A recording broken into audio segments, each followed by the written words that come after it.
Boa noite, pessoal. Eu sou Vera Lúcia Schenfeld, reumatologista, sou professora da disciplina de reumatologia da Unifesp, Escola Paulista de Medicina. E hoje eu vou dividir essa live com meu colega do osteometabolismo, Dr. Diogo Domiciano, que também é reumatologista, é médico assistente do Serviço de Reumatologia da Universidade de São Paulo. Quero agradecer inicialmente à Sociedade Paulista de Reumatologia pela indicação do meu nome e do Diogo para fazer parte dessa live para falar de um tema tão interessante que é o risco iminente de fratura. O que a gente observa na nossa prática é tão interessante que os pacientes eles vêm com diagnóstico de osteoporose e até estão recebendo o tratamento para osteoporose, e o que a gente percebe neles é que eles não têm nenhum medo de vir a se fraturar. E aí eles ligam muito a fratura com a questão de, se eu não cair, eu não vou me quebrar. Se eu não escorregar, eu não vou me quebrar. E assim eles ficam tranquilos. Se tomarem cuidado e não caírem, eles nunca vão se quebrar. Outro aspecto também importante, quando a gente aplica o FRAX nesses pacientes, e aí a gente fala assim, o seu risco de vir a ter uma fratura nos próximos 10 anos é muito alto, tanto para fratura maior quanto para fratura de fêmur. E aí, o que a gente vê na carinha deles, dos pacientes? A gente observa que eles assim, daqui a 10 anos eu nem vou estar mais aqui. Eu vou ter morrido de diabetes, eu vou ter morrido de infarto agudo do miocárdio, ou de um câncer. E aí é difícil a gente conseguir a adesão desses pacientes ainda mais para o nosso tratamento. E aí, então tem que tomar bastante cuidado com isso. Então, por isso que nós vamos falar e definir as situações que são risco iminente de fratura. O que é risco iminente de fratura? É quando você percebe num paciente uma situação em que ele tem um altíssimo risco de vir a apresentar uma fratura no próximo ano, o primeiro ano, ou nos 2 próximos anos. Então, é isso que é o risco, uma forma bem didática, né, de mostrar o que é risco iminente de fratura. E qual uma situação bem clássica do risco iminente de fratura? Por exemplo, quando um paciente, isso é na nossa prática clínica, quando você começa a corticoterapia. O início da corticoterapia, ele é muito específico nesse momento, porque nos 3 primeiros meses da corticoterapia, ele aumenta demais o risco de fratura. Ele tem um risco 2, 3 vezes maior de vir a ter uma fratura nos 3 primeiros meses e no primeiro ano e no segundo ano depois que você iniciou a corticoterapia. Diferente dos pacientes que a gente já recebe tomando corticoide cronicamente, esses têm um risco menor. E por que isso acontece, né? Porque é nos 3 primeiros meses em que a gente tem que ficar bem atento nesses pacientes. É porque no momento que você introduz o glicocorticoide, é que você desregula o metabolismo de cálcio e fósforo, e aí você provoca uma perda mais acelerada de osso, principalmente trabecular e depois cortical, e ao longo do tempo, mesmo com a manutenção do corticoide, você tem um restabelecimento do metabolismo de cálcio e fósforo, e aí você tem um risco um pouco menor de vir a ter uma fratura. É maior do que uma pessoa sem glicocorticoide, evidentemente. Outro motivo que os autores advogam é que talvez quando a gente inicia o glicocorticoide, no início a gente use doses mais elevadas e que depois essas doses mais elevadas a gente acaba depois reduzindo ao longo do tempo.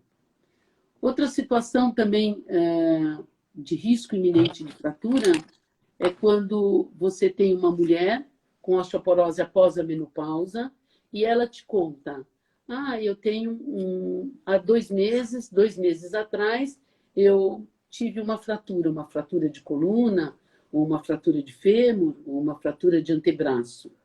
E aí você sabe que o risco dela vir a ter uma fratura é muito maior no primeiro ano e nos 2 primeiros anos.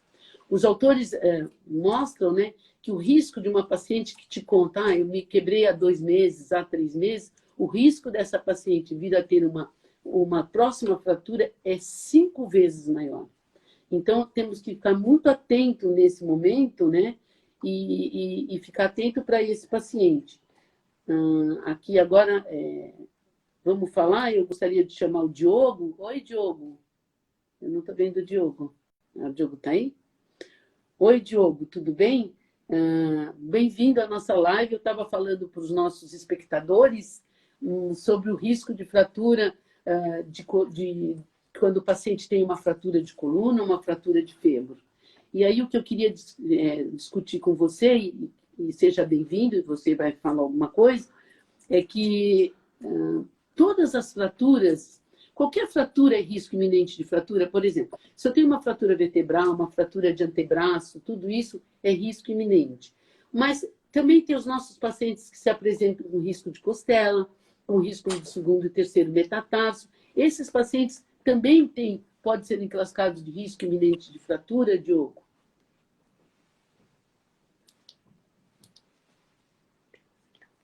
Boa Você noite, está ouvindo, Diogo? Boa noite, Vera. Boa noite a todos que estão nos assistindo. Eu queria também, primeiro, agradecer o convite da Sociedade Paulista de Reumatologia para participar dessa live com você. É um prazer estar aqui com você. E respondendo, então, a sua pergunta, né, em relação a esse tema que é tão importante, tanto para médicos quanto para não médicos, já que a osteoporose é uma doença tão prevalente. Em relação às fraturas, se a gente considerar aqueles sítios clássicos de osteoporose, então, as fraturas de quadril, vértebra, húmero e punho, né, de rádio, essas fraturas, definitivamente, elas estão associadas com um risco aumentado de ter outras fraturas. Uma vez que o indivíduo tem uma dessas fraturas, ele tem um risco maior de ter uma outra fratura maior nos próximos anos em relação à população que nunca teve, né? Então, a gente fala, de maneira geral, que a presença de uma dessas fraturas dobra o risco do indivíduo ter uma outra fratura em relação a pessoas que nunca fraturaram. Agora, em relação a esses outros sítios que você comentou, então, sítios não usuais, né? Então, por exemplo, fraturas de tíbia, fíbula, de tornozelo, até de dedos, como você comentou, de metatarso, que a gente sempre fica em dúvida, né? Será que isso é fragilidade óssea? Será que está relacionado à osteoporose ou não? Essas fraturas em sítios menos usuais, a relação delas com a baixa densidade mineral óssea, que é o que define a osteoporose, não é tão bem estabelecida, né? Como as fraturas maiores, que são aquelas 4 que a gente falou. Então, assim, a gente sempre fica um pouco em dúvida, mas o que os estudos mais recentes, assim, de risco iminente têm mostrado é que essas fraturas talvez devam ser mais valorizadas na prática clínica do que a gente faz, na verdade. Então, por exemplo, tem alguns estudos recentes de risco iminente, por exemplo, um estudo da Noruega, em que eles avaliaram mais de 20 mil mulheres que tinham uma fratura inicial em vários sítios, incluindo esses sítios menos usuais de osteoporose, e eles viram que mesmo fraturas, por exemplo, de costela, fraturas de tíbia e fíbula, fraturas de mãos e pés, embora fossem menos graves, elas também aumentavam, de certa forma, o risco de indivíduo ter novas fraturas, inclusive fraturas de quadril, especialmente naqueles pacientes mais idosos, acima de 75 anos. Então, talvez a gente deva valorizar mais essas fraturas na prática clínica do que a gente tem feito, assim, né? Mas, sem dúvida, uma fratura de vértebra, de quadril, ou as outras fraturas maiores são as que definitivamente colocam o paciente sob o risco iminente de fratura de forma mais significativa. Eu concordo com você, Diogo. E outros cenários que a gente tem que apresentar para risco iminente de fratura, também os pacientes com doenças neurológicas, com doenças do sistema nervoso central e que têm medicações que afetem o sistema nervoso centrais, esses ditos pacientes frágeis, né, com múltiplas quedas, eles também, e aqui é um conceito importante, que todo mundo entende risco iminente de fratura quando você já tem uma fratura. Mas a gente quer chamar a atenção aqui que o paciente tomando glicocorticoide pode não ter nenhuma fratura e ser de risco iminente. E paciente com múltiplas quedas, lembrando que 10% dessas quedas resultam numa fratura, eles também são de risco iminente de fratura.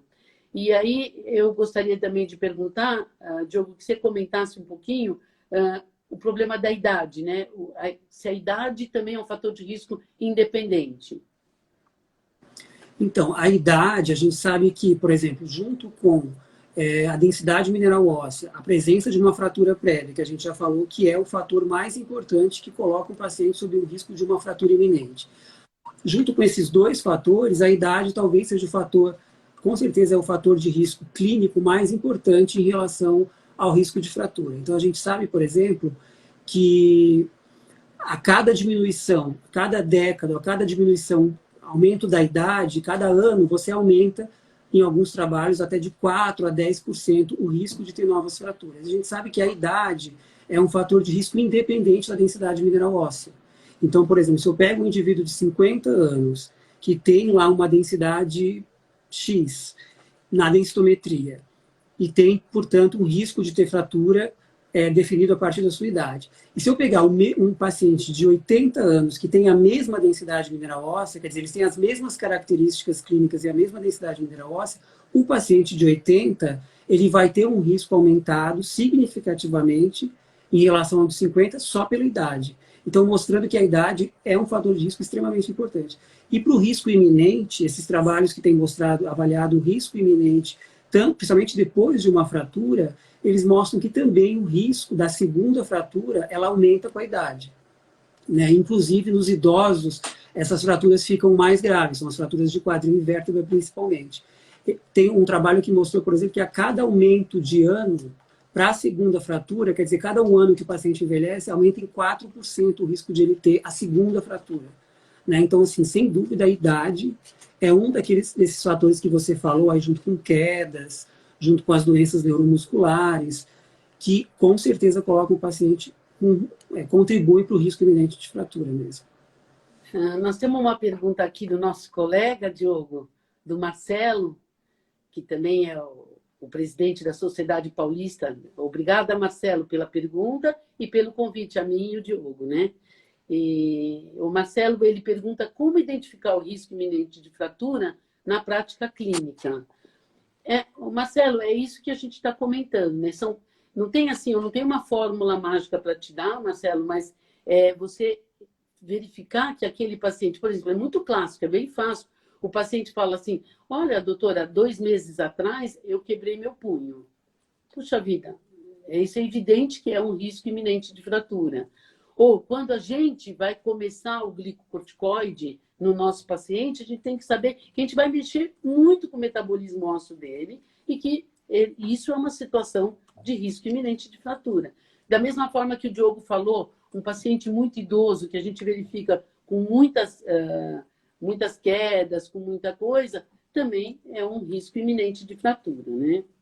Eu estou recebendo aqui uma mensagem, tem mais de 200 pessoas assistindo, reumatologistas do ABC e da Santa Catarina, Diogo, mandando abraços para a gente.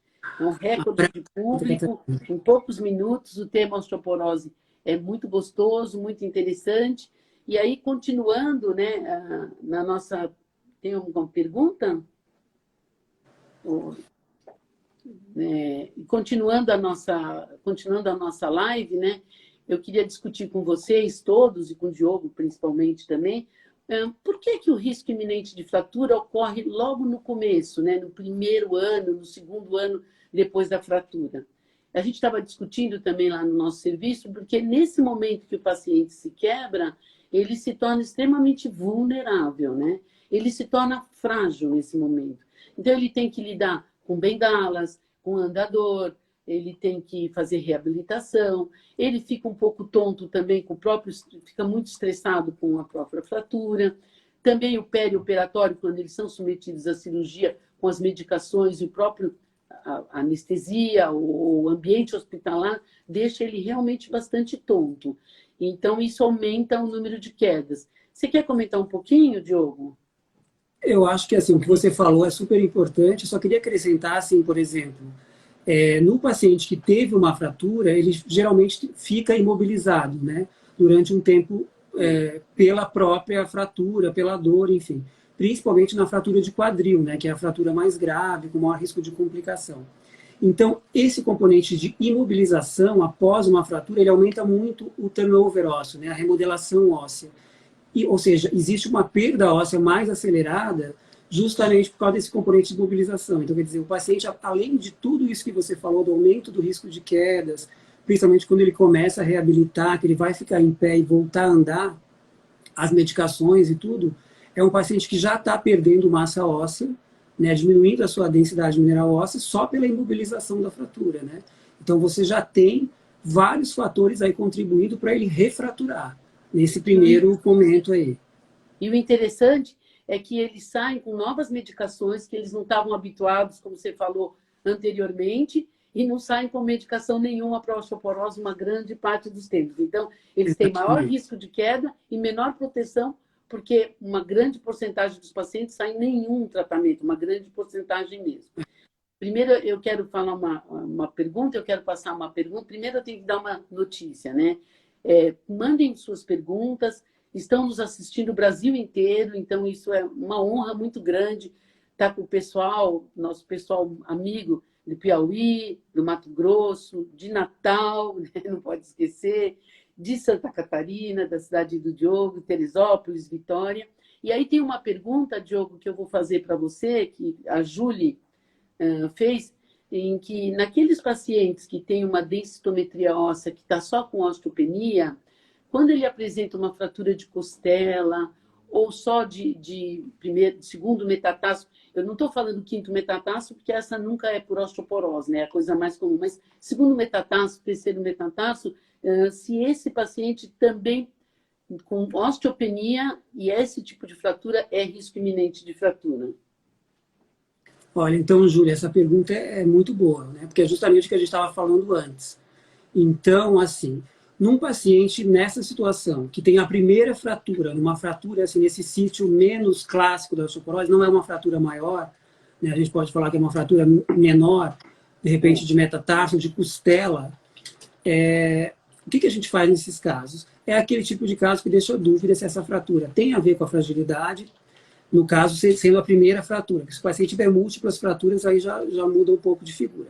Mas uma primeira fratura, o que a gente faz? A gente tenta avaliar os fatores clínicos de risco, todo o contexto clínico, para você tentar definir se isso poderia ser fragilidade óssea ou não. Então, você vai avaliar, além da fratura, a idade, os outros fatores de risco, se o paciente tem algum outro fator de risco importante, de repente tabagismo, uso de corticoide, história familiar, que é uma coisa super importante, de fratura em parente de primeiro grau, que é uma coisa que a gente às vezes não valoriza tanto. Se o paciente tem alguma causa secundária, alguma doença que pode diminuir massa óssea ou medicação, e aí você pode até lançar mão, por exemplo, do Frax, né, sendo um paciente com osteopenia, e a própria densidade mineral óssea, né, então você já viu que o paciente tem osteopenia, então você pode utilizar o Frax com a densidade mineral óssea, que vai te dar uma ideia do risco de fratura. Se você tiver condições, muitas vezes esses pacientes, geralmente os mais jovens, que têm fratura com a massa óssea normal ou osteopenia, mas isso é pouco acessível na prática, a gente sabe, você pode lançar mão de outros métodos, por exemplo, TBS, que além da densitometria pode te dar uma informação a mais em relação à arquitetura da coluna, que você faz na própria densitometria, mas ainda não é amplamente acessível, e outros métodos de avaliação de qualidade óssea, porque às vezes você tem uma densidade que está normal ou próximo do normal, mas a qualidade do osso é ruim, que isso você não vê na densitometria. Então, o TBS te ajuda nisso, tomografia ou até biópsia óssea, que muito poucos lugares fazem. Então, é mais difícil de conseguir. Uma outra ferramenta que você pode utilizar é o próprio marcador de remodelação, que isso você consegue de forma mais acessível. Então, pedir um CTX, principalmente se é uma mulher na pós-menopausa.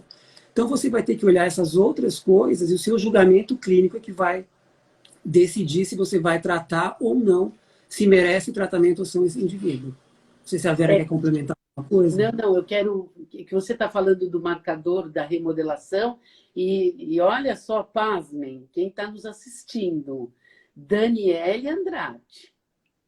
Nossa, que fofa, você está se esforçando, Dani, muito obrigada. Você prometeu e está cumprindo, né? E aí o que ela perguntou, Diogo, marcadores da remodelação têm valor na avaliação do risco de fratura? Tem, né? É isso que o Diogo estava falando.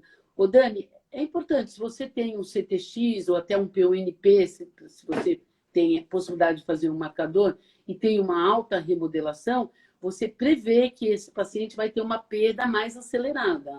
Então, esse paciente tem um risco. Mas, assim, frio, no risco iminente de fratura, o marcador de remodelação óssea não é uma coisa mandatória. Pode ser mais um dado, mas não está nas coisas clássicas do risco, no conceito do risco iminente. Você quer falar alguma coisa para sua coleguinha, ou Diogo? Oi, Dani. Nossa, é uma honra ter a Dani aqui, né, na live de osteoporose. Não, eu acho que só isso mesmo que você falou, né? Que eu me lembro, não tem nenhum estudo ainda de marcador em risco iminente. Eu acho que não, são só mais os fatores clínicos. Mas uma das principais utilidades do marcador é justamente a avaliação do risco de fratura, né? Então, a gente sabe que um marcador aumentado, né, um CTX aumentado, um marcador de reabsorção aumentado, ele é um fator de risco independente para a fratura, né? Porque a remodelação é um fator de risco que independe. Então, um marcador aumentado, ele serve para avaliar o risco de fratura e também para você monitorar o tratamento, né? Essas são as duas principais indicações de utilizar o marcador. Aqui temos outra pergunta, Diogo, do nosso colega, dois colegas muito queridos nossos, o Jorge Dib e o Fábio Tavano, né? Dois amigos íntimos. E aí eles estão perguntando para nós dois se a gente tem visto mais sarcopenia e mais fratura em idosos em isolamento. Eu estava até comentando com o Fábio mesmo, né, que é ortopedista, cadê os pacientes fraturados? Eu estava reclamando, né? Porque sumiram os pacientes dos hospitais, e como eles sempre se quebram, agora no isolamento não estão se quebrando. E não estavam vindo também alguma coisa. Mas, gozado, foi o dia que acabei de conversar bastante com ele pelo telefone. No dia seguinte veio uma paciente com fratura, que estava no isolamento, escorregou em casa e quebrou 2 vértebras. Eu acredito que esses pacientes possam estar assim se quebrando bastante, viu, Dib? Se quebrando, eu não sei se 3 meses, que é o tempo em que a gente anda na quarentena, é o suficiente para alguém desenvolver sarcopenia, a menos que a pessoa já tivesse uma massa muscular diminuída e uma função um pouco diminuída. Eu acho que 3 meses, mesmo num idoso, não sei se é significativo. Mas eu não sei se a gente está vendo todo o número de fraturas ou se eles estão deixando de nos procurar. O que você acha, Diogo? Responde para os nossos amigos. O que você acha Então, essa é uma pergunta ótima e super atual, né? Eu acho, assim, eu concordo com você, eu acho que a gente é uma coisa que a gente ainda vai ver depois de passar tudo isso, né? Mas a gente tem visto, os pacientes têm ficado mais em casa, eles têm ido menos à consulta, a gente acaba tendo menos acesso a eles, só que a gente sabe que, por exemplo, grande parte das quedas acontecem dentro de casa, né? Então, no ambiente doméstico. Então, talvez a gente não esteja vendo todas essas fraturas e eu acho que a gente vai ver isso depois. E a preocupação maior é em relação ao tratamento, né? Pacientes que estão com medo de vir ao hospital para fazer o tratamento, que estão atrasando as medicações, principalmente as medicações endovenosas, e isso deve contribuir para o risco aumentado de fraturas. Você falou do seu paciente, e comigo aconteceu uma coisa semelhante, que eu não tinha visto nenhum paciente que tivesse quebrado dentro de casa, mas recentemente a gente teve um paciente que está internado até com 3 fraturas vertebrais, uma dor importante, e justamente por um paciente sarcopênico e com alto risco de fratura, risco iminente assim, de fratura. É um exemplo típico desse assunto aqui. É interessante. Desculpa. Não, acho que a sarcopenia, em 3 meses é difícil avaliar, mas com certeza os pacientes estão fazendo menos fisioterapia, menos atividade física, e a sarcopenia tende a piorar mesmo, né? Só um detalhe que eu me lembrei quando você estava falando, que a gente sabe que 80% das quedas são dentro de casa, que é quando você está relaxado, quando você domina o ambiente, aí é que você cai e quebra, né? 20% são outdoor, né? São fora de casa. E aí, isolamento, que eles deviam estar se quebrando, eu acho que realmente, Diogo, essa sensação que eles estão nos procurando muito pouco, né? A menos a fratura de fêmur, tudo, mas a fratura de fêmur não vem muito para o reumatologista, né? Vai mais para o ortopedista mesmo, já é um caso de pronto-socorro. A Kathleen, do Balneário de Camboriú, Diogo, ela pergunta uma pergunta que a gente estava conversando e que a gente discutiu bastante: qual o melhor tratamento da osteoporose depois do denosumab? Você quer que eu responda? E ela falou, sabe o quê? Que ela é fã de nós dois. Acho que ela deve ser mais fã sua, que é de Camboriú, do que de mim, de São Paulo. Mas tudo bem. E aí, qual o melhor tratamento? A pergunta da Kathleen, a gente tem que colocar... Vamos responder, eu vou deixar você responder, mas botando 2 coisas. o denosumab como falha terapêutica, né? Se é como falha terapêutica ou porque você... Como seria outra coisa, né? Ou por fratura atípica seria, né? As duas situações? Ou talvez ela está pensando assim, você vai usar denosumab um tempo, se eu quiser trocar, o que eu posso dar depois, né? Eu acho que talvez Tá. Era seja mais isso. sentido. Boa Bom, ideia. se você usar o denosumab e o paciente ganhou massa óssea e de repente você quer trocar, o que você tem que fazer depois? Primeiro assim, a gente não pode jamais suspender o denosumab e não colocar nada, né? Então, acho que essa pergunta é super importante, porque a gente sabe que uma vez que o paciente suspende o denosumab, se você deixar ele sem nada, o risco de fratura, principalmente vertebral, aumenta muito logo depois da suspensão. Nos primeiros 6 meses, no primeiro ano, o paciente tem alto risco de fratura vertebral, inclusive de ter múltiplas fraturas agudas, assim, em pouco tempo de evolução. Então, você é obrigado a deixar alguma coisa depois. Porque quando você suspende o denosumab, ele não é igual ao bisfosfonato, ele não fica muito tempo no osso. Então, ele rapidamente sai e a remodelação sobe muito. E aí você perde muita massa óssea e você pode fraturar nesse momento. Então, obrigatoriamente, depois do denosumab, você tem que dar um bisfosfonato. Né? Você pode dar via oral ou endovenoso, né? Não existe ainda muita certeza qual seria o melhor e tal, tem alguns estudos, mas nada conclusivo. Mas assim, você tem que iniciar, depois que separar a última dose, iniciar um bisfosfonato, que é a medicação, que é um antirreabsortivo, e que vai impedir aquele aumento da remodelação rebote que acontece depois de suspender. A gente não dá teriparatida depois do denosumab. Você pode fazer o contrário, mas teriparatida denosumab, como a teriparatida também aumenta a remodelação, você pode piorar esse efeito. Então tem um estudo DATA, né, que é um estudo de associação, que mostrou isso, que se você der teriparatida depois, você está aumentando o turnover e contribuindo até para a perda de massa óssea, principalmente do quadril. Então, depois do denosumab tem que ser bisfosfonato mesmo. Não, na verdade, depois do denosumab, no negócio de falha terapêutica, é muito importante você não parar o denosumab e começar a teriparatida. Se você acha que por algum motivo precisa da teriparatida, não pare o denosumab. Porque se você parar o denosumab, aumenta a reabsorção. A teriparatida em 6 meses aumenta a reabsorção. E aí você vai ter um desastre completo. Então, o que a gente fala é, se você acha em algum momento que o denosumab não está indo bem e que você quer adicionar alguma coisa, quer botar a teriparatida, a gente avisa fortemente, não pare o denosumab, você tem que adicionar a teriparatida. Você sabe Nesse que caso, você está falando de falha, né? Na falha terapêutica, na né? falha terapêutica não Isso. pode parar, né? Sim. Você vai completar a pergunta? Não, era só isso mesmo, que você falou da falha, eu estava Os falando dois assim, são se você... falantes aqui, né? Não, eu estava me Deixa eu falar, referindo a a não Margarida falha, você quer só trocar, entendeu? olha aqui quem está vendo a gente. Olha, a gente está internacional hoje, Diogo. A doutora Margarita é uma fofa, uma fofa. Ela mandou alguma pergunta, pessoal? Ela é do Paraguai, é uma fofa, ex-aluna nossa da escola, e é muito, muito legal, está assistindo a gente e está internacionalizando. Outra pergunta que eu te tenho é aqui é a Rejane Pinheiro Damasceno. Essa é uma pergunta capciosa, né?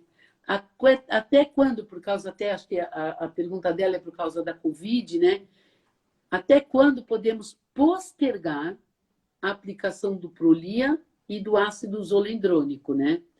Porque é o que a gente estava discutindo, os efeitos do Covid, né? O problema é interessante. Depois você vai discutir o que a gente discutiu do ácido zolendrônico. O Prolia, com certeza, não dá para postergar. Então, foi muito intenso o número de pacientes que nos telefonaram falando, posso parar de tomar agora o Prolia, porque agora eu não quero ir na farmácia, eu não quero ir até a senhora para tomar, e não sei o quê. Não pare, pelo amor de Deus, não pare. O máximo que dá para ficar é o máximo estourando é 1 mês que os estudos mostram, mas mesmo às vezes com 1 mês você já tem um aumento rápido da remodelação óssea. E aí eu queria saber, Diogo, aquilo que nós discutimos também, 2 coisas. Quanto tempo dá para postergar o ácido zolendrônico por causa do Covid? E se você tivesse um paciente agora, nessa pandemia, tivesse que começar o ácido zoledrônico, você faria isso, Diogo? Depende, né? Essa pergunta é bem difícil mesmo, porque não tem uma resposta definitiva, né? Então, assim, o denosumab, você falou, não dá para suspender. Se você não conseguir mais dar denosumab para o paciente, é melhor você colocar um bisphonato no lugar, né? Se você não tem, você não pode postergar e o paciente não quer vir de jeito nenhum ao hospital, não tem como aplicar. Então, é melhor você colocar alguma coisa no lugar.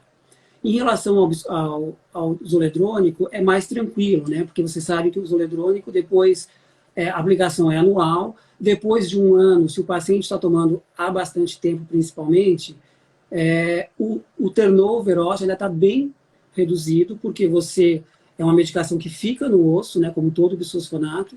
Então, atrasar o zoledrônico não teria tanto problema como no caso do denosumab, né? Então, se você considerar o marcador, eu acho que vai depender. Um paciente que não tem, que está usando denosumab, mas ele não é zoledrônico, mas não é tão de alto risco, você fica mais tranquilo de atrasar.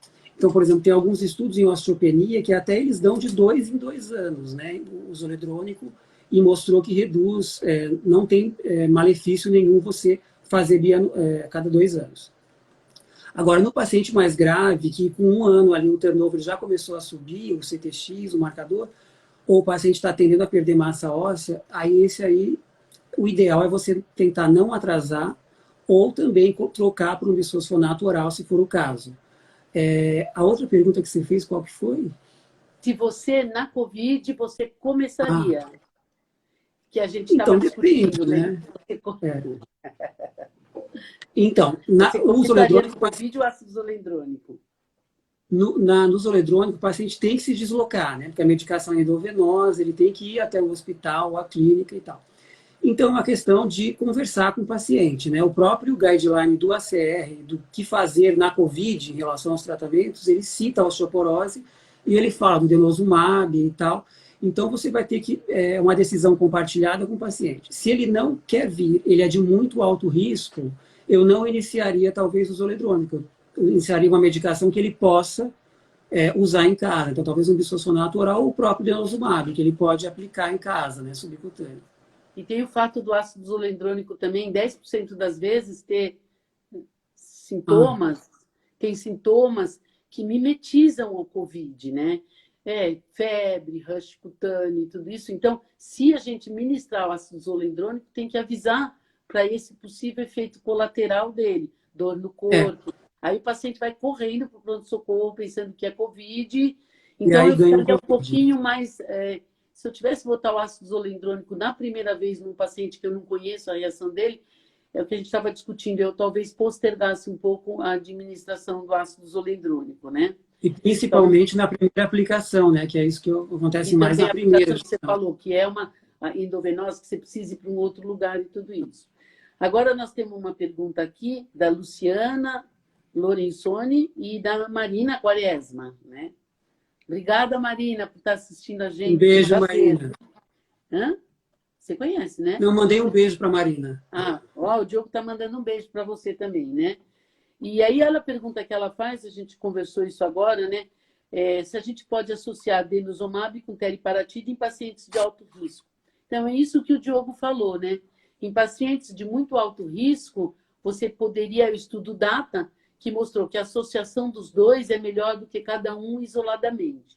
De um modo geral, Marina, aquele caso, se o paciente tem uma falha terapêutica com denosumab, a gente acrescenta a teriparatida.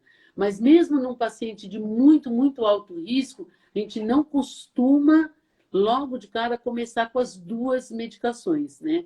Em um paciente de risco iminente de fratura, tem essa abordagem mesmo, da gente começar primeiro com um anabólico. No Brasil, o anabólico que a gente tem é a teriparatida. Então, a gente tem que falar da teriparatida. No risco iminente de fratura, você começaria com a teriparatida e continuaria depois, poderia até discutir se depois de um ano, antes do término dos 2 anos, começar com teriparatida mais denosumab.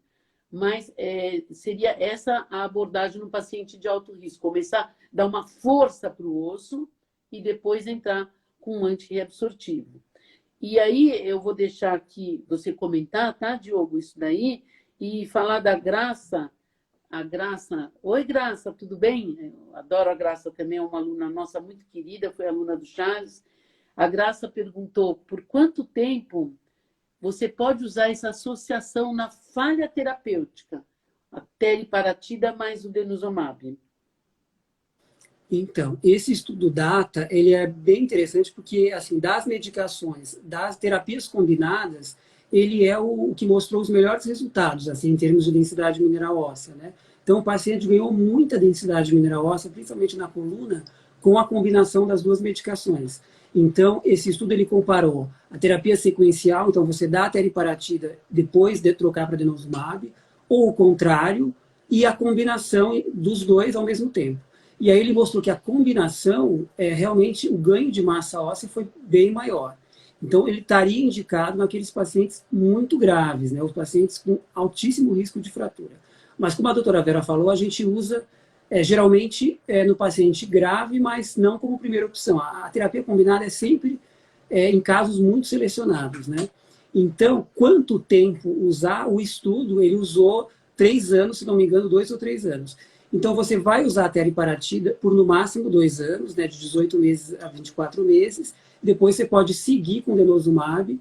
E aí, não tem uma regra, né? Você pode suspender. Se o paciente ganhou bastante massa óssea, você tirou ele daquele risco mais crítico de ter uma fratura maior, você poderia, eventualmente, trocar por um bisfosfonato depois, né? Depois de um tempo de denosumab sozinho. Mas não existe uma regra, assim, em relação a isso. Vai de caso a caso. O denosumab já tem gente usando mais de 10 anos, né, sem problemas. Então, quem está mandando um beijo para nós dois? Fábio. Fábio, um beijo bem gostoso, saudades de você. Pelo menos há 3 meses que a gente não vê, eu também não vejo o Diogo, só estou vendo pela tela, né? E o Abel pergunta para a gente qual a perspectiva do lançamento do Romosozumab, né? Abel, um beijo também para você, Abel. Ontem você brilhou também com meu marido, estava muito gostoso ver vocês na festa do Tracatrá. E o lançamento do Romo teoricamente, eu acho que agora, para outubro de 2020, que eles estavam querendo fazer um lançamento que ficou um pouco meio frustrado por causa da pandemia. Mas eu acredito, Abel, eu não sei, não tenho fontes privilegiadas, mas acredito que em 2021 a gente já vai ter o Romosozumab, o Evenit, né, para usar, aí a gente começar a ter a experiência brasileira. A gente não está falando muito hoje dele, porque a gente tem pouca experiência. Eu, particularmente, não fiz parte do estudo clínico, o Radominski fez. Não sei se o Diogo fez. Você quer falar alguma coisinha do Romo? Não, né? A gente não tem experiência, né? a gente não fez também parte do estudo, mas os estudos que tem parece que é bem promissor, né, em termos de o estudo AST, o frame, né? Eles são muito interessantes. Ele dá um boost também, um booster, né, no osso, e depois você sai ou com denosumab ou saindo com o bisfosfonato, lá no caso foi com alendronato, os resultados foram excelentes. Mas vamos esperar, né, Abel? Vamos esperar para a gente ter a nossa experiência, porque quando começa a usar para valer é que começam a aparecer as coisas, né? A Gabi está perguntando para a gente uma coisa interessante. Quando os pacientes fazem uso de denosumab para o câncer de mama, os oncologistas acabam suspendendo a medicação. E isso pode aumentar o risco de fratura. Sim, né, Gabi? Se eles param abruptamente, eles aumentam muito o risco de fratura. Aliás, os mastologistas, especificamente no câncer de mama, os inibidores da aromatase, também é bom a gente lembrar que é uma das grandes causas de osteoporose, né? Aumenta a reabsorção óssea e é relacionado com o aumento do número de fraturas mesmo. Então, seria indicado ele dar o inibidor da aromatase e adicionar algum outro bisfosfonato ou denosumab, e não parar o denosumab, né? Você quer falar alguma coisa sobre isso, Diogo? Sobre câncer? Não, eu acho só lembrar que, assim, nos pacientes oncológicos, tanto a dose do denosumab quanto do zoledrônico, né, quando é usado, são doses bem maiores do que a gente usa na osteoporose, né? Então, normalmente, eles são doses maiores. Então, se você parar com certeza você pode ter um risco, se é um paciente que tem osteoporose, e normalmente esses pacientes têm múltiplas comorbidades, até são de mais risco, se você parar, você tem que colocar um bisfosfonato no lugar, porque vai existir o risco de fratura, principalmente vertebral aí, né? A Olívia, oi Olívia, tudo bem? Eu sempre vejo você no grupo do WhatsApp, super ativa. Saudades, Olívia. A pergunta da Olívia é também capciosa, né? Em pacientes idosos de UTI, eu sei que a Olívia frequenta bastante a UTI, tem muita experiência, mais até que nós, né? Com longa permanência, sem diagnóstico de osteoporose.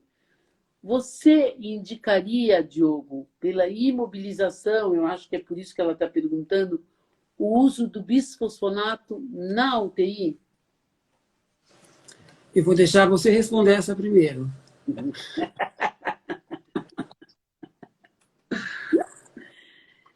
Olha, eu sei que a imobilização é grande, que ele tem um alto risco. Provavelmente eu não começaria, porque para você começar um bisfosfonato na UTI, teria que ser um ácido zoledrônico, né? Porque se ele está na UTI, está entubado, está todo esse problema, não pode dar nada por via oral. Então, eu dificilmente começaria um bisfosfonato, e no caso teria que ser o ácido zoledrônico, que é o único injetável, porque com todos os efeitos colaterais, com tudo de um problema de UTI, com a fibrilação atrial, com todo o problema agora, todo mundo vem falando, na última podcast da Virgínia, ela falou da esclerite, do ácido zoledrônico, tudo isso. Olívia, eu de verdade, na UTI, eu não começaria, embora exista uma plausibilidade fisiológica da imobilização e ter uma grande movimentação, e eu particularmente não começaria com um bisfosfonato em pacientes da UTI. E agora, Diogo, o que você responderia? Não, eu acho assim, a menos que o paciente tivesse tido uma fratura, por exemplo, ele está internado na UTI porque teve complicações e teve uma fratura recente. Aí eu consideraria iniciar o tratamento nesse momento. Agora, realmente, um paciente que está grave na UTI, ele tem mais risco de ter hipocalcemia, todas aquelas complicações, então você pode ter um risco maior de efeito colateral. Uma das coisas que você pode fazer, se você quer decidir se ele vai tratar ou não, e de repente se você consegue fazer, você não tem a densitometria, mas é um idoso acamado. Então você pode usar o Frax, né? Avaliar pelos fatores clínicos de risco. E aí decidir, mas realmente na UTI talvez não seja o melhor momento. Eu deixaria pelo menos com cálcio, vitamina D nesse momento, e depois que o paciente estivesse mais estável, se iniciar, decidir o tratamento da osteoporose, né, se for um paciente de risco. O cálcio e vitamina D é interessante. Eu falo às vezes para o paciente, você vai tomar teu cálcio e vitamina D até entrar na UTI, né? E outro dia uma paciente foi para a UTI e começou, eu tenho que tomar vitamina D, eu tenho que tomar vitamina D, né? A Guadalupe, oi Guadalupe, tudo bem? Ela quer que a gente comente um pouco sobre o Frax Brasil e o NOG. Então, Guadá, o Frax, a gente, lá na escola, né, eu acho que também o Diogo no HC, a gente está usando mesmo o aplicativo da Abraço, e aí a gente entra no Abraço e coloca o Frax e preenche os dados dos nossos pacientes e depois converte no NOG. Então, a gente sempre chama atenção que se você tiver um risco de fratura maior do que 20, para fratura maior ou maior que 3, para fêmur, esses limiares de corte só podem ser utilizados no Canadá e nos Estados Unidos. Aqui no Brasil, a gente não recomenda, tem que ter a transformação em NOG, porque se a gente for esperar nossos pacientes terem risco de fratura maior que 20 e fratura de fêmur maior que 3, a gente não vai tratar absolutamente ninguém. Mas as bandeirinhas da Abraço, né, vão dando o NOG e acabam te fornecendo um grande risco ou não. O Guadalupe, vale a pena entrar no site da Abraço e dar uma olhada nas bandeirinhas. Está muito prático, muito didático. Eu não sei, Diogo, o que você... Você tem usado lá no serviço, Diogo? Então, a gente também usa na Abraço, né, porque você já tem um NOG ali, então você pode usar no aplicativo ou no site, coloca lá no Google Frax Abraço, que ele já cai no site. E aí eu acho que essa pergunta da Guadalupe é bem importante, porque tem muita gente que não sabe, né, que o nosso limiar é pelo NOG. né, que usa ainda o 3% e o 20%, que, na verdade, isso só vale para os Estados Unidos e Canadá. Né? A nossa população é diferente, o FRAC seria diferente para cada país. Então, a gente faz o mesmo esquema da Europa, né? Usa o NOG, que, na verdade, a única coisa que você tem que fazer é ir lá no site da Abraço, preencher todos os dados, e ele vai te dar um gráfico indicando o risco de fratura do paciente. E aí, se você deve tratar, se você não precisa, não recomenda você tratar a partir do risco que ele calcula, ou se ele te recomenda fazer uma densitometria, caso você não tenha feito.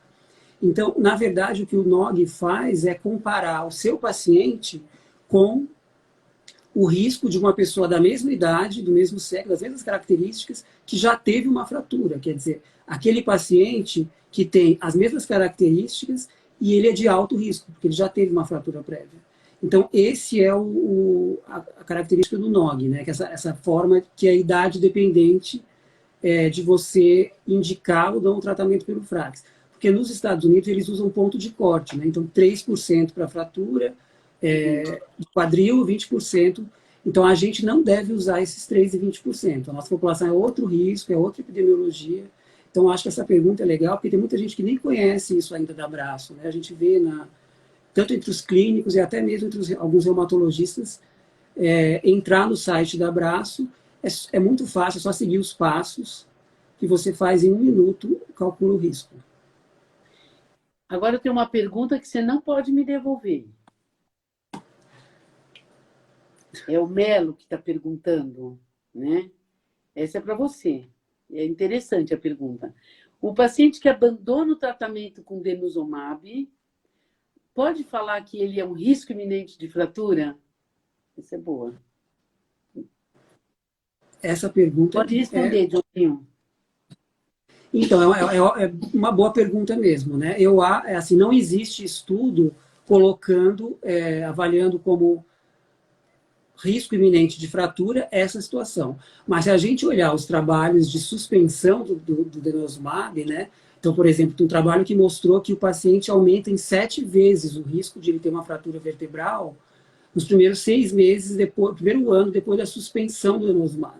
Então, principalmente o paciente que já usou mais de 2 doses, né? Então ele já tem um turnover mais suprimido. No momento que você tira, a partir dos 2 meses ali da última dose, o turnover explode e você pode, a partir daí, ter um risco de fratura vertebral bem aumentado. Então, não tem ainda, mas eu consideraria, trataria esse paciente como um risco iminente de fratura, sim.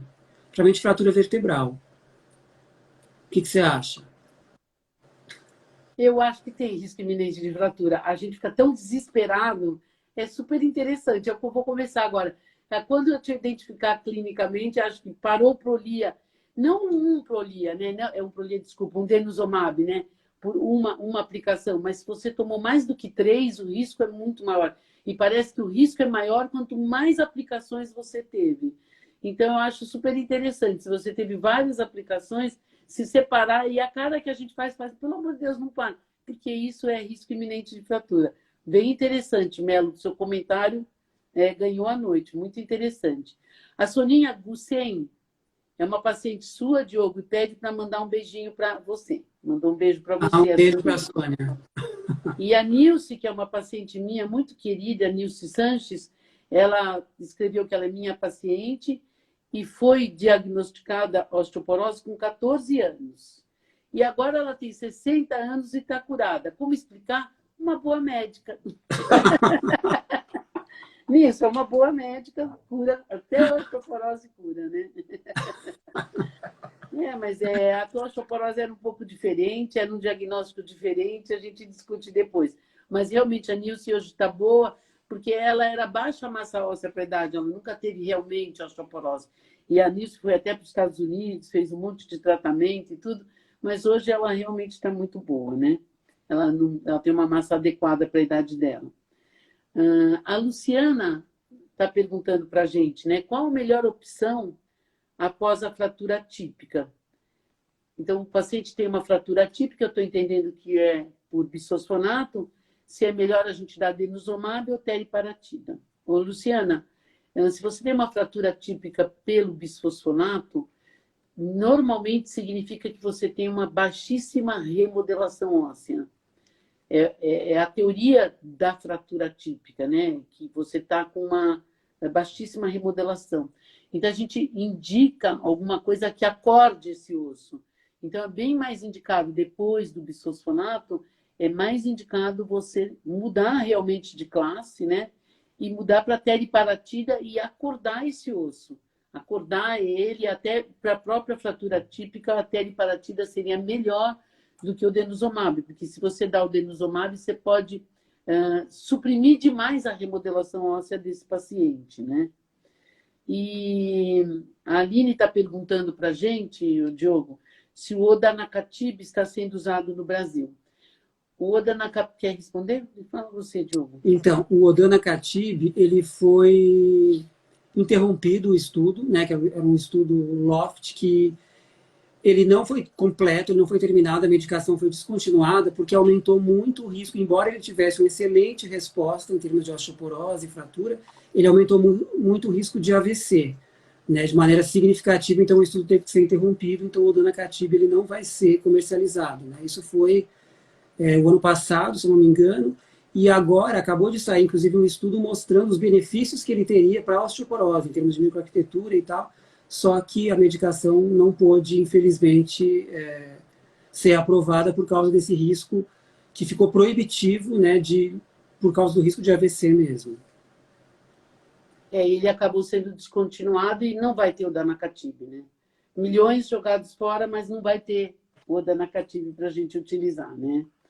A Loreza está perguntando se a gente poderia comentar o tratamento da osteoporose induzida pelo glicocorticoide nos pacientes que vão usar por mais de 3 meses. E aí tem todo um monte de guidelines, de diretrizes, Loreza, que depende como esse paciente, se ele tem menos que 40 anos, com mais de 40 anos, se ele tem um FRAX com baixo risco, médio risco ou alto risco. Então, não diferencia muito. Só tem os detalhes menor que 40 anos e mais que 40 anos, que vale a pena ler as diretrizes propostas pelo American College of Rheumatology e que a gente também discute. Mas, em suma, né, pacientes que tenham alto risco, que já são de alto risco, com menos de 40 anos ou com mais de 40 anos, que tem uma fratura ou um FRAX com alto risco, a gente tem que realmente tratar ou com bisfosfonato, normalmente com bisfosfonato ou com denosumab. Quer falar alguma coisa, Diogo? Não, acho que é isso. Os guidelines mudam um pouco, mas no fundo eles acabam dizendo a mesma coisa, né? O ACR divide os pacientes, então, se a gente pegar um paciente com mais de 40 anos, que é a maior parte da nossa rotina, você faz a densitometria e faz o FRAX. Se o FRAX for de alto risco, você vai tratar. Se a densitometria for osteoporose, você vai tratar. Se não tiver isso, né, você vai decidir a partir de outras variáveis. Então, se o paciente está usando uma dose alta de corticoide, né, por exemplo, e for uma paciente que tem uma osteopenia na densitometria, você vai ter que valorizar, principalmente, por exemplo, pacientes que usam mais de 30 miligramas, que é uma dose muito elevada, e nesse caso é recomendável você tratar, especialmente numa mulher pós-menopausa ou num homem acima de 50 anos. Então você vai ver caso a caso, mas é principalmente pelo FRAX, a densitometria e a dose do glicocorticoide. Nos pacientes mais jovens, você tem que avaliar também a densitometria e avaliar se ele teve perda óssea no primeiro ano, assim, de maneira significativa com corticoide. A dose também é importante. E, claro, se o paciente já teve uma fratura prévia por fragilidade, independente se ele tem mais ou menos de 40 anos, se é pré ou pós-menopausa, é indicado o tratamento, né? Então, de maneira geral, é mais ou menos isso que os guidelines concordam, né? Agora, a última pergunta, a Julie pergunta: as pacientes jovens com baixa massa óssea na pré-menopausa, com exame de densitometria solicitado pela ginecologista. Então, Julie, esses pacientes com baixa massa óssea para a idade na pré-menopausa, a gente tem que investigar, afastar exaustivamente se tem alguma osteoporose secundária, se tem alguma outra causa, se é um glicocorticoide, se foi anorexia, se foi até se nasceu prematura, tem que perguntar se teve um problema respiratório, se usou corticoide quando estava crescendo. Então, você tem que investigar. E se você não achar nenhuma causa, nem todo mundo é alto, nem todo mundo é baixo, e tem gente que não alcança o pico de massa óssea, você é isso, e se você for isso, eu não vou te elogiar, mas também não vou te tratar, né? Então, eu costumo dizer, olha, você não está de parabéns, mas você não é doente, eu não vou te tratar. A gente não vai fazer o olho preto virar olho azul. Então, baixa massa óssea que não esteja associada a nenhuma doença numa mulher na pré-menopausa, a gente dá cálcio, vitamina D, exercício, e manda ela voltar quando ela for de mais risco, quando ela entrar na menopausa. Eu não vou deixar você responder, Diogo, agora, porque já estão avisando e pode cair a nossa live, né? Então, eu estou me despedindo, eu quero agradecer de novo imensamente, foi um prazer fazer essa live pela Sociedade Paulista de Reumatologia. Agradeço ao Marcelo, ao Alexandre, agradeço também ao Edgar, que tem dado a maior força para essas coisas online, né? Essas atividades online. Foi um prazer e eu quero também anunciar que a próxima live vai ser dia 20 de julho e a gente conta com vocês e vai ser sobre um assunto muito legal, que é sobre lombalgia. Quem que não teve lombalgia? E quem não quiser, para quem não pôde ver isso na íntegra e quiser alguma coisa, vai ficar a live disponível aqui no Instagram e no canal da Sociedade Paulista de Reumatologia, do YouTube, e continue nos acompanhando. E não esqueça, a reumatologia, a Sociedade Paulista de Reumatologia está muito, muito ativa. Tem podcast, tem Instagram, tem live, tem curso IAD, tem tudo online, né? E agora eu vou me despedir, foi um prazer muito grande estar com vocês e vou deixar você, Diogo, se despedir. Bom, eu queria também agradecer o Marcelo, o Edgar, o pessoal da Sociedade Paulista, foi ótimo participar da live, ficaria falando aqui mais tempo, se desse. E foi ótimo participar com você, Vera, a gente não se vê faz tempo, mas pelo menos virtualmente a gente mata a saudade. Bom, boa noite a todos e espero que tenha sido útil a nossa discussão aqui. Tchau, um beijo. Tchau.